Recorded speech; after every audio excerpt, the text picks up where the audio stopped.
Good morning creatures, welcome back to our channel. हमने fungi clear कर लिया था। फंजाई का एनसीईआरटी से क्विक रिवीजन कर लेते हैं कि फंजाई किंगडम के अंदर कौन कौन से तो जीव आते हैं और कौन कौन से उसके अंदर किस किस प्रकार की उसके अंदर जो ऑर्गेनाइजेशन है वो पाई जाती है। तो हम बात करते हैं मल्टी फंजाई जो होता है वो कैसा होता है, मल्टीसेलुलर होता है और यूकैरियोटिक होता है। पर उसका एक एक्सेप्शन है। एक्सेप्शन कौन सा है? ईस्ट। ईस्ट आपने सुना होगा, जब आपने मुकुलन पढ़ा होगा तो ईस्ट के अंदर क्या पाया जाता है? मुकुलन पाया जाता है। ईस्ट क्या काम आता है? वो इडली बनाते हैं, उसके अंदर केक बनाते हैं, इडली बनाते हैं, इन सब में ईस्ट काम आता है, आप सबको पता है। तो वो ईस्ट भी एक कवक ही है जो बहुत सारे काम आता है। जैसे ब्रेड बनाने के काम आता है, ब्रेड में काम आता है, बियर बनाने के काम आता है। तो जो फंजाई जो किंगडम है उसके अंदर मल्टीसेलुलर यूकैरियोट्स को रखा गया था, लेकिन जो ईस्ट है वो इसका एक्सेप्शन है, क्योंकि ईस्ट जो होता है वो कैसा होता है? यूनिसेलुलर। फर्स्ट टॉपिक क्लियर है। सेकंड आता है कि जो फंजाई होती है ना, लाइन टू लाइन एनसीईआरटी लिखी हुई है इसमें, आकार के वास स्थान जो होते हैं उनमें डिफरेंस होता है। मतलब फंजाई का ऐसा नहीं है पर्टिकुलर कि सिर्फ पानी में मिलेगी, सिर्फ थल पर मिलेगी, सिर्फ हवा में मिलेगी। सड़ी गली लकड़ियों पर, जिन्हें बोलते हैं जाइलोफिलिक, जैसे गोबर पर कैप्रोफिलिक, और क्या बोलते हैं कि जो छाल होती है पेड़ की उसके ऊपर कहीं भी मिल सकता है। जो सड़ी गली पत्तियां होती है उसके अंदर लाइसिस करता है ना वो कवक, जो बैक्टीरिया होता है, उसकी तरह जो फंजाई है वो भी अपघटन में मदद करती है, ह्यूमस बनाने में मदद करती है। सेम ऐसे मतलब इसका मतलब है आकार के वासस्थान अलग अलग प्रकार के हो सकते हैं। ये जो होते हैं ना विश्वव्यापी बोल सकते हैं इसे, विश्वव्यापी। विश्वव्यापी का मतलब है यूनिवर्सल है। यूनिवर्सल का मतलब है कि जितने भी रेयर से रेयर जगह होगी ना उन जगह पे भी प्रेजेंट होगा, और जो नॉर्मल जगह होगी जैसे खाने पर, रोटी पर, ब्रेड पर, इन जगह पर तो आप देख सकते हो ग्रीन कलर का फंजाई का एक जाल बन जाता है, उसे वही होता है हमारा कवक जाल। तो जो फंजाई होती है वो फंजाई के अंदर पोषण में विविधता पाई जाती है। ऐसा तो है नहीं कि फंजाई जो है प्रकाश संश्लेषण करती है, प्रकाश संश्लेषण तो करती नहीं है। प्रकाश संश्लेषण नहीं करती तो क्या होती है? परपोषी होती है। प्रकाश संश्लेषण करती तो इन्हें पादपों में रख देते, क्या डिफरेंस रह जाता? प्रकाश संश्लेषण नहीं करती लेकिन एक कवक जाल में रहती है, इनके अंदर मिनरल्स अवशोषित कर सकती है। जाल है तो अवशोषण कर लेगा। तो ये क्या होती है? परपोषी होती है। कुछ सहजीवी भी होते हैं, ठीक है। परपोषी के अंदर हम देखते हैं, परपोषी के अंदर भी दो तरह के हो सकते हैं, या तो परजीवी होगी या मृतजीवी होगी। मृतजीवी को क्या बोलते हैं? सैप्रोफाइट। तो सैप्रोफाइट जो होते हैं वो हमारे होते हैं जैसे मृत, जो जैसे कोई जीव जंतु मर गया तो उसके ऊपर कवक आके आक्रमण कर लेते हैं, क्योंकि वहां क्या है? बैक्टीरिया होंगे, डाइजेशन कर रहे होंगे, एंजाइम होगा, लाइसिस हो रहा होगा, टेंपरेचर ज्यादा होगा, ह्यूमिडिटी है ही, तो वहां पर कवक बन जाते हैं। मृतजीवी के ऊपर क्या करते हैं? उसके ऊपर अपनी कॉलोनी बना लेते हैं, फिर वहां पर जो पाचन के द्वारा कार्बनिक जो पदार्थ मिलते हैं उनका अवशोषण कर लेते हैं, डायरेक्ट खाना बनाते नहीं। परजीवी मतलब दूसरे किसी जीव के ऊपर। परजीवी के अंदर ऐसा नहीं है सिर्फ जीवों के अंदर ही होंगे, ये पादपों के अंदर भी रहते हैं। पादपों के अंदर जैसे मैंने यहाँ लिखा है कीट रोग, ये पक्षियों के द्वारा होता है। गेहूं में कीट रोग हो जाता है, भिंडी के ऊपर पीले पीले दाने देखेंगे, वो सब कवक की वजह से होते हैं, ठीक है। परजीवी के अंदर कीट रोग, परजीवी मतलब कीट रोग कर सकते हैं। हमारे अंदर जैसे डैंड्रफ जो होता है, दाद होते हैं, ये सारे के सारे परजीवी के लक्षण है, कवक परजीवी के। मृतजीवी भी हो सकते हैं। सहजीवी कवकों की बात करते हैं। ये सहजीवी कवक कौन कौन से होते हैं? सहजीवी कवक हमारे हो सकते हैं जैसे लाइकेन। लाइकेन के बारे में सब लोगों ने पढ़ा है, जनरल साइंस भी आती है, जनरल साइंस में भी आता है ये टॉपिक, पॉल्यूशन इकोलॉजी में भी आता है। लाइकेन जब हम पढ़ेंगे इकोलॉजी के अंदर, सहजीवन के अंदर, तब हम देखते हैं लाइकेन। तो लाइकेन क्या होता है? हमारा कवक और शैवाल का एक सहजीवी संबंध है, जिसके अंदर शैवाल जो है ना कवक को खाना प्रोवाइड करवाते हैं, क्योंकि शैवाल तो क्या है? फोटोसिंथेसिस कर रहे हैं, और जो कवक होते हैं ना वो अवशोषण कर मिनरल्स, पानी, ये सब प्रोवाइड करवाते हैं किसको? शैवालों को, ठीक है। माइकोराइजा क्या होता है? पाइनस प्लांट के बारे में सुना है, जो एक जिम्नोस्पर्म प्लांट है। पाइनस, पाइनस जो प्लांट होता है ना उसकी जड़ों के अंदर कवक पाई जाती है। कवक और पादप का एक सहजीवी संबंध है, जिसके अंदर जो कवक है वो पादपों से तो क्या करते हैं? फूड लेते हैं, खाना लेते हैं अवशोषण द्वारा, और उसे क्या जो उनके अंदर क्योंकि है ना मूल रोग नहीं पाए जाते, तो मैंने बताया था ना क्योंकि जाल में रहते हैं तो ये अवशोषण में हेल्प करते हैं। अवशोषण के लिए उसका सरफेस एरिया इंक्रीज कर देते हैं। तो माइकोराइजा हो गया, गर्म और नरम स्तर पर पाए जाते हैं। गर्म और नरम, ये मैंने आपको लास्ट वीडियो में बता दिया था कि टेम्परेचर ज्यादा होना चाहिए। हम यदि चाहते हैं ब्रेड के ऊपर कवक नहीं आए, इसलिए हम क्या करते हैं? उसे फ्रिज में रख देते हैं, तो हम क्या करते हैं? टेम्परेचर कम कर देते हैं। सेम ऐसे ह्यूमिडिटी यदि बढ़ जाती है तो कवकों के लिए अनुकूल परिस्थिति रहती है। फंजाई जो होते हैं वो तंतु में होते हैं, सबको पता है। फंजाई जो जाल रहते हैं उनके धागे निकले रहते हैं। जो फंजाई का जो धागा रहता है, जो तंतु रहता है, उसे क्या बोलते हैं? हाइफी। और जो उनका पूरा जाल रहता है, जो पूरा जाल रहता है उसे बोलते हैं माइसीलियम, ठीक है। यहाँ तक क्लियर है? हाइफी हो गया, माइसीलियम हो गया, ये पूरा, ये सारे एनसीईआरटी की लाइन है। ये आगे का वीडियो बिल्कुल भी स्किप मत करना, ये सारे आए हुए सवाल है और एनसीईआरटी की लाइन टू लाइन है। फिर हम देखते हैं काय, कि फंजाई की जो काय है, फंजाई की जो बॉडी है वो कैसी होती है? थैलस प्रकार की होती है। मुझे बताओ थैलस का क्या मतलब है? थैलस मतलब थैला। थैला का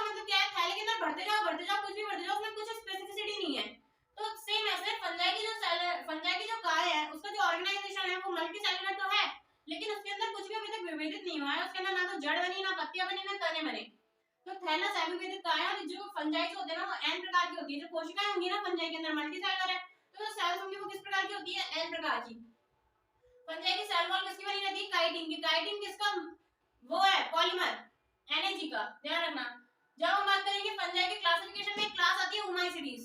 फर्स्ट क्लास है, सिंपलेस्ट क्लास है फंजाई की ओमाइसीडीज। ओमाइसीडीज जो है ना सेक्शन है फंजाई का, जिसके अंदर सेल वॉल जो है ना काइटिन की ना होकर किसकी होती है, सेल्यूलोज की। अब हम बात कर रहे थे कि जो मल्टी सेलुलर है, कोशिकाएं तो लाइसिस कर लेंगी या नहीं करेंगी। तो जिसके अंदर लाइसिस कर लेंगे और बीच में कोई जो गेट है, पट है, सेप्टम है, वो नहीं होगा, उसे बोलेंगे पट्टहीन, जिसका एग्जांपल हमारा आता है फाइकोमाइसीडीज।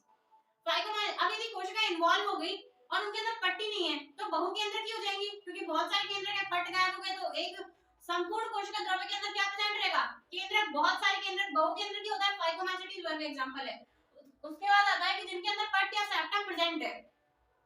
तो जो सेप्टम है वो दो प्रकार के हो सकते हैं, या तो सिंपल गेट है, सिंपल गेट बना दिया ऐसे वाले, और इधर एक कोशिका इधर एक तंतुमयी कोशिका, तो फिर उन दोनों का कोशिका द्रव्य आपस में जुड़ा रहने के थोड़ा गेट है, इसीलिए उसको सेप्टम बोला। सिंपलेस्ट जो सेप्टम प्रेजेंट रहते हैं वो रहते हैं एस्कोमाइसीडीज के अंदर, एंड डोलियोपोर जो प्रेजेंट रहते हैं वो रहते हैं बेसिडियोमाइसीडीज के अंदर। यहां तक अभिलाक्षणिक गुण कंप्लीट है। अब आज जो हम हमारा टॉपिक देखेंगे वो हम देखेंगे कि फंजाई के अंदर रिप्रोडक्शन कैसे होता है। ये सारे एग्जांपल्स याद रखना, जब हम आगे फंजाई की क्लासेस पढ़ेंगे ना उसके अंदर मैं डायरेक्ट लिखवाऊंगी कि जब हम एस्कोमाइसीडीज पढ़ेंगे तो एस्कोमाइसीडीज में मैं एक्सप्लेन नहीं करूंगी, डायरेक्ट लिखूंगी एस्कोमाइसीडीज के अंदर कैसे पाए जाते हैं, जो पट है सिंपल पट पाए जाते हैं, ठीक है।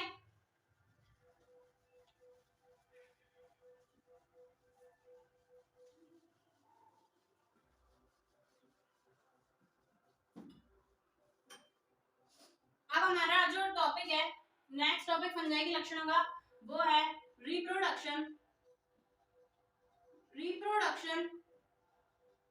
इन फंजाई। क्लियर है। अब हम देखते हैं कि फंजाई जो है ना, सब चीजों की बात कर ली, पोषण की बात कर ली, सजीवी होते हैं, परपोषी होते हैं, श्वसन करते हैं, नॉर्मल ऑक्सीजन करते हैं, फलन का है खुली तो रखी हुई है, ऑक्सीजन ले लेते हैं विसरण विधि द्वारा, ठीक है। अब हम बात करते हैं रिप्रोडक्शन की। रिप्रोडक्शन का पहला जो मेथड है वो है कायिक। कायिक को क्या बोलते हैं, वेजिटेटिव रिप्रोडक्शन। अब मुझे बात बताओ कि पादपों के अंदर कायिक भाग कौन कौन से होते हैं। पादपों के कायिक भाग है पत्तियां, तने, शाखाएं, ठीक है। दो तरह के भाग होते हैं ना, हम जीव हैं, हमारे अंदर हाथ पैर ये सब कायिक भाग है। जो टेस्टिस है, जो ओवरी है, वो कैसे भाग है, रिप्रोडक्टिव ऑर्गन्स है। कुछ ऑर्गन्स होते हैं वेजिटेटिव ऑर्गन्स और सेकंड होते हैं रिप्रोडक्टिव ऑर्गन्स। जैसे हम पादपों की बात करते हैं तो पादपों के अंदर वेजिटेटिव कौन कौन से हैं, वेजिटेटिव है, पत्तियां हैं, तना है, शाखाएं हैं, ये सारे वेजिटेटिव है। रिप्रोडक्टिव ऑर्गन की बात करते हैं तो प्लांट्स का रिप्रोडक्टिव ऑर्गन कौन सा है, फ्लावर है। तो फिर कायिक, अब हम बात कर रहे हैं फंजाई के अंदर कायिक जनन। फंजाई के अंदर कायिक जनन होता है हमारे तीन प्रकार से, ये आप सबको पता है। ईस्ट, अब हम बात करते हैं फंजाई के अंदर कायिक जनन तीन प्रकार से होता है। फर्स्ट आता है खंडन। जब हमने द लिविंग वर्ल्ड पढ़ा था, विखंडन को बोलते हैं फिजन। जब हमने द लिविंग वर्ल्ड पढ़ा था तब मैंने आपको, जब रिप्रोडक्शन अभिलाक्षणिक गुण के बारे में बात चल रही थी, तब हमने बात करी थी कि जितने भी तंतुमय जीव होते हैं, जैसे मॉसेस की प्रोटोनिमा, कुछ सारे कवक, क्योंकि कवक की जो काया है वो कैसी होती है, तंतुनुमा होती है, तो वो सारे जो तंतुनुमा जीव होते हैं, तंतुनुमा का मतलब क्या है, तंतु का मतलब धागा, जिनकी जो काया है वो धागे की तरह है, तो वो किस प्रकार से जनन करते हैं, खंडन विधि द्वारा। जैसे मान लिया ये इसकी कोई काय है जिसके अंदर एन एन एन, तो इसको अपनी डॉटर सेल्स बनानी है, पेरेंट को डॉटर बनानी है, तो ये क्या करेगा, बीच में से डिवाइड होगा, सेपरेट डॉटर बनाएगा, और सेपरेशन के साथ ही अलग अलग वृद्धि करके क्या बना लेंगे, डॉटर सेल्स फॉर्म कर ली। ये कायिक वेजिटेटिव रिप्रोडक्शन का फर्स्ट है खंडन। सिंपल है ना, खंडन का मतलब क्या हो रहा है, खंडन मतलब टूट रहा है, तंतुमय ऑर्गन, तंतुमय जो जीव है वो टूट रहा है। सेकंड नंबर पर आता है विखंडन, एंड थर्ड नंबर पर हमारा आता है बर्डिंग, जिसे क्या बोलते हैं, मुकुलन। तो अब मुझे बताओ फिजन जो है और बर्डिंग, ये दोनों जो रिप्रोडक्टिव मेथड्स हैं वो किसके हैं, यूनिसेल्युलर के। ध्यान रखना, बर्डिंग जो होगी वो एक कोशिका के अंदर ही होगी। मुकुलन कैसे होता था रिप्रोडक्शन के अंदर, ये जो है पेरेंट सेल है, ये गोल वाली जो है पेरेंट सेल बनाती, इसके ऊपर एक अतिवृद्धि निकलती थी, उसे तो मुकुल बोलते हैं, मुकुल या फिर बर्ड। एक अतिवृद्धि निकली, ये जो है इससे और अतिवृद्धि निकली, ये इसकी जो है डॉटर सेल्स होंगी और सेपरेट बना लेंगी,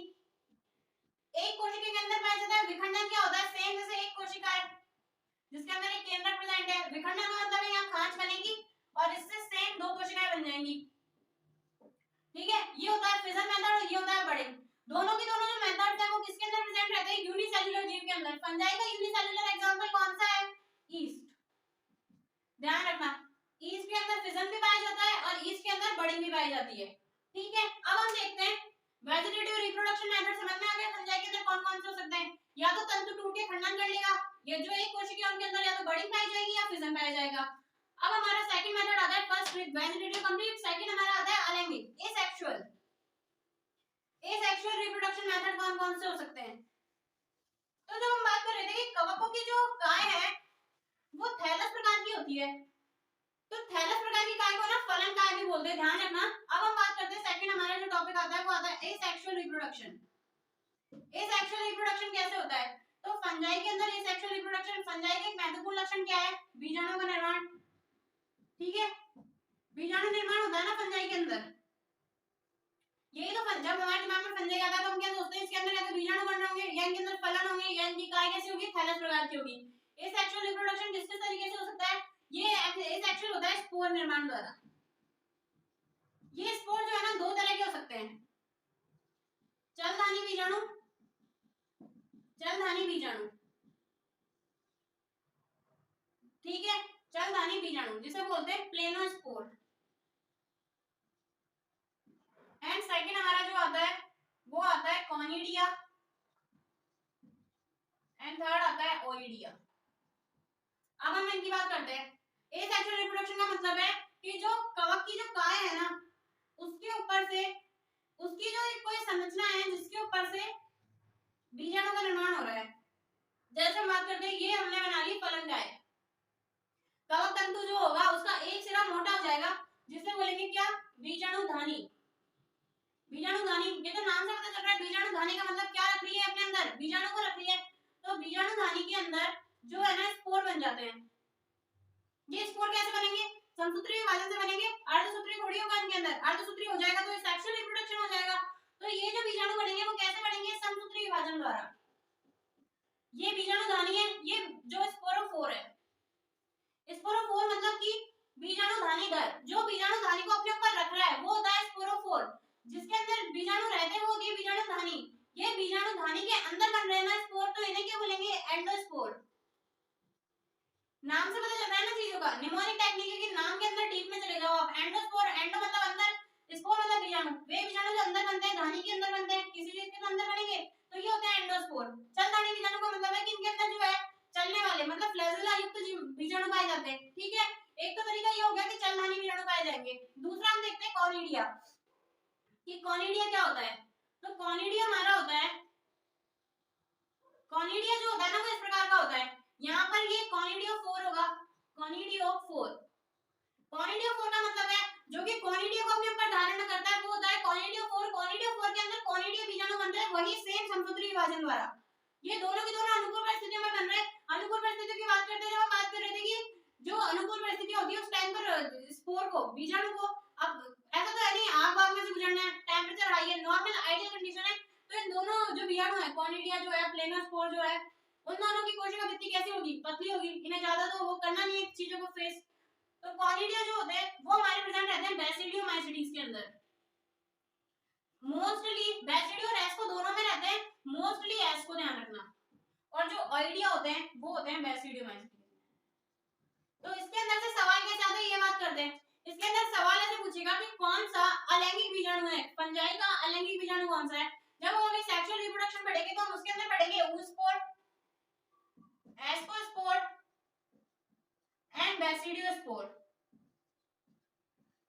तो ये ऑप्शन दे देगा oospore, ascospore, basidiospore and conidia. इनमें से अलैंगिक बीजाणु कौन सा है फंजाई का? कॉनिडिया आंसर हो जाएगा। ठीक है, वो पूछेगा कि फंजाई का जो है वो लैंगिक बीजाणु कौन सा है, तो ऑप्शन दे देगा प्लेनोस्पोर, कॉनिडिया, ओइडिया एंड एक दे देगा एस्कोस्पोर। तो एस्कोस्पोर आंसर हो जाएगा। यहां तक क्लियर है? वेजिटेटिव रिप्रोडक्शन और सेक्सुअल रिप्रोडक्शन का मेथड समझ आ गया। अब हम देखते हैं सेक्सुअल रिप्रोडक्शन कैसे होता है। सेक्सुअल रिप्रोडक्शन जहां पर भी बात आती है लैंगिक जनन की, लैंगिक जनन की बात आती है तो हमारे दिमाग में सबसे पहले क्या आना चाहिए? हमारे दिमाग में आना चाहिए कि उसके अंदर या तो नहीं उसके अंदर फिक्स गैमेट्स बन रहे होंगे एंड गैमेट्स में क्या हो रहा होगा? संलयन। ठीक है, अब हम बात कर रहे हैं सेक्सुअल रिप्रोडक्शन। ठीक है, सेक्सुअल रिप्रोडक्शन। अब मेरे को बताओ इसके अंदर क्या होगा, जाइगोट, सॉरी जाइगोट से पहले क्या बनेगा, जो हमारी फंजाई की फलनकाय थी, फलनकाय का मतलब बॉडी, जो कार्पस है, फंजाई कैसा था, एन प्रकार का था। ठीक है, वही सेम तंतुनुमा माइसीलियम प्रेजेंट है। इसके अंदर जो है गैमेट फॉर्म होंगे, गैमेट फॉर्म होंगे, तो एन से एन ही प्रकार के गैमेट होंगे, इसका आधा तो हो नहीं सकता। जो युग्मक होते हैं वो कैसे होते हैं, एगोनिक होते हैं। तो सेम माइटोटिक डिवीजन के द्वारा N and N gamete form हो गए। गैमेट फॉर्म के बाद क्या होगा, फ्यूजन होगा, जिससे हमारा क्या बनेगा, 2n जाइगोट। ठीक है, फिर उसके बाद द्विगुणित काय बनती है, द्विगुणित काय, द्विगुणित काय के अंदर क्या होगा, अब मुझे बताओ, ये तो गलती करके जनक बना नहीं सकता, हमारा जनक तो कैसा था, n था ना, n प्रकार का था, एगुणित का बन जाएगा पेरेंट। तो ये जो द्विगुणित काय बनती है, इस द्विगुणित काय के अंदर, द्विगुणित काय के अंदर हमारा कौन सा डिवीजन होता है, मियोसिस। मियोसिस से बनते हैं हमारे एगुणित स्पोर। ये जो बीजाणु एगोनिस्ट स्पोर बने, वो बाद में अंकुरण करके काय बना लेते हैं, एगोनिस्ट काय, मतलब कि ये जो इसका पेरेंट है। सेक्सुअल रिप्रोडक्शन समझ आ गया। सेक्सुअल रिप्रोडक्शन की बात करें, मतलब गैमेट फॉर्म होंगे, गैमेट फॉर्म होंगे मतलब कि इनका जो है गैमी होगा, मतलब इनके अंदर संलयन होगा, संलयन मतलब फर्टिलाइजेशन होगा, आपस में जुड़ेंगी तो जायगोट कैसा बनेगा, द्विगुणित जायगोट बन गया। फंजाई की जो काय है वो तो एगोनित है, तो ये द्विगुणित काय तो आगे वृद्धि कर नहीं सकती, उसके बाद ही बनाती है द्विगुणित काय थोड़ी कोशिकाओं की। फिर इसके द्वारा जो है द्विगुणित काय के अंदर मियोसिस डिवीजन होता है, जायगोटिक मियोसिस डिवीजन होता है, उससे क्या बनते हैं, एगोनित स्पोर बनते हैं।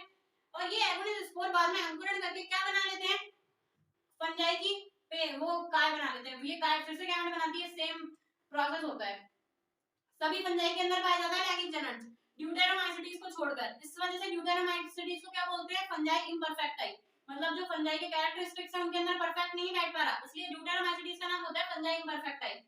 ठीक है, यहां तक क्लियर है। सेक्सुअल रिप्रोडक्शन के अंदर क्या क्या होने वाला है समझ में आ गया। अब हम इसके अंदर तीन प्रोसेसेस में होता है ये पूरा काम, यहां तक क्लियर है ना सबको। अब उसके बाद इसके अंदर तीन प्रोसेसेस के अंदर काम होता है। फर्स्ट आता है प्लाज्मोगेमी, ये सबसे ज्यादा इंपॉर्टेंट है, इसके अंदर सबसे ज्यादा विविधता पाई जाती है। सेकंड आता है हमारा कैरियोगेमी, एंड थर्ड नंबर पर हमारा आता है मियोसिस। ये मियोसिस कैसा है, जाइगोटिक मियोसिस, जाइगोटिक का 2n बन गया था बाद में। प्लाज्मोगेमी, अब ये प्लाज्मोगेमी का क्या मतलब है, सब कुछ नाम से समझने की कोशिश करो। प्लाज्मा मतलब cell plasm, cell plasm, cell plasm का मतलब क्या है, कोशिका द्रव्य। अब मुझे बताओ कि जो हमारे पास नर भी फलनकाय आ गई, नर कोशिका का आ गई फंजाई की, और मादा भी आ गई। युग्मक आपस में जुड़ने के लिए फलनकाय आपस में जुड़नी चाहिए, फलनकाय आपस में जुड़ने के लिए क्या होना चाहिए, कोशिका द्रव्य आपस में जुड़ना चाहिए। तो प्लाज्मोगेमी बोलते हैं कोशिका द्रव्य का संलयन। तो इसके लिए हमारे पास 5 मेथड होते हैं कि किस किस प्रकार से जुड़ सकता है। अब हम तुरंत देखते हैं किस किस प्रकार से जुड़ सकता है। या तो हम बात करते हैं, ये फलनकाय है, ये हमारा प्लस को मैं लिखूंगी मेल एंड फीमेल को मैं लिखूंगी माइनस। ठीक है, ये हमारा है प्लस, ये हमारा माइनस। या तो क्या करें, जो नर है वो अतिवृद्धि करके इसमें जुड़ जाए। ठीक है, तो यहाँ पर क्या हो रहा है, कांटेक्ट, कांटेक्ट। दूसरा मेथड क्या हो सकता है कि ये जो नर है वो टोटली डिसॉल्व हो जाए फीमेल के अंदर, तो इसे क्या बोलेंगे, ये है हमारा संलयन। थर्ड मेथड क्या हो सकता है, थर्ड मेथड हो सकता है हमारा कि एक अचल पुंगणु, ये नर है, इसको लिख लिया मैंने प्लस, प्लस के अंदर से कोई अतिवृद्धि या पुंगणु निकले और वो मादा काय के ऊपर जाकर जुड़ जाए और यहाँ पर इनका जो है संलयन हो जाए। ठीक है, इसे बोलते हैं अचल पुंगणु। और जो ई मेथड है, वो ई मेथड हमारा हो सकता है कि एक है हमारी नर काय, एक है हमारी मादा काय, वो आपस में काय युग्मन करें, काय युग्मन करें और जुड़ जाएं। ठीक है, समझ में आ रहा है ना कि हम करना क्या चाह रहे हैं। अपन लोग है ना कोशिका द्रव्य को जोड़ना चाह रहे हैं। कोशिका द्रव्य को जोड़ने का कौन कौन सा मेथड हो सकता है, इस आधार पर हम फंजाई को आगे क्लासिफाई करेंगे, इसलिए मैं आपको यही बता रही हूँ। ठीक है, कोशिका द्रव्य को जोड़ना चाह रहे हैं, फर्स्ट नंबर पे जो सबसे सिंपल होता है वो होता है चल युग्मन, चल युग्मन। अब बात करते हैं इनको क्या क्या होता है। चल युग्मन का मतलब क्या है, सिंपलेस्ट प्रकार का है, लाइन वाइज चलते जा रहे हैं ना, ई तक आते हैं, ये सबसे ज्यादा जटिल प्रकार का है कायुग्मन। कायुग्मन किसके अंदर प्रेजेंट रहता है? बेसिडियोमाइसीटीज के अंदर। बेसिडियोमाइसीटीज के अंदर पाया जाता है कायुग्मन, और अचल पुंगड़ू पाया जाता है हमारे बेसिडियोमाइसीटीज एंड एस्कोमाइसीटीज के अंदर। बेसिडियोमाइसीटीज के अंदर दो पाए जाते हैं, या तो कायुग्मन होगा या फिर अचल पुंगड़ू होगा, पर मोस्टली पाया जाता है बेसिडियोमाइसीटीज के अंदर क्या?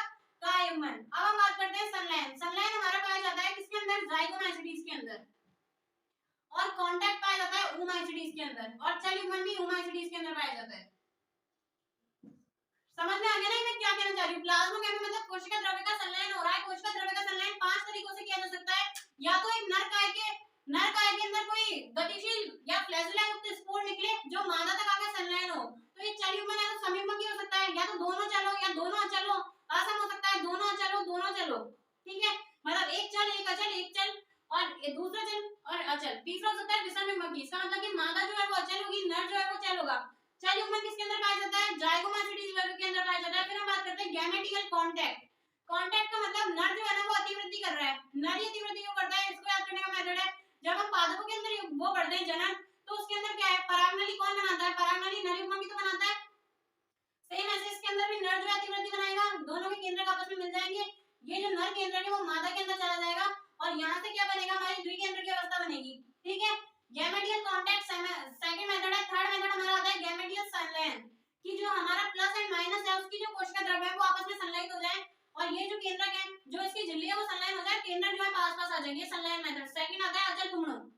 अचल पुंगड़ू का मतलब है कि नर के अंदर से एक पुंगड़ू, पुंगड़ू मतलब कि स्पोर, जो मेल स्पोर है वो फ्री होता है मादा काय के ऊपर, मादा काय के ऊपर आकर अटैच हो जाता है, यहां से इसका बनता है द्विकेंद्रक की अवस्था। अचल पुंगड़ू पाया जाता है एस्कोमाइसीटीज एंड बेसिडियोमाइसीटीज के अंदर।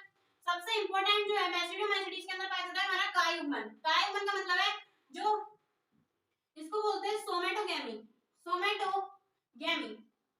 सोमेटिक सेल कौन सी होती है? कायिक कोशिकाएं। इसका मतलब कि ये जो कायिक कोशिकाएं हैं नर में मादा की, जो उनकी कायिक काय है वो आपस में जुड़ जाती है और ये बना लेती है, चार आपस में संयुग्मन हो गया, कहीं पर दो केंद्रक आए होंगे जहां पर संयुग्मन हुआ होगा, तो ये हमारा किसमें पाया जाता है? बेसिडियोमाइसीटीज के अंदर। यहां तक कि कोशिका द्रव्य का संलयन हो चुका है। अब हम बात करते हैं केंद्रक संलयन की, कि अब हमारे पास क्या हो गया?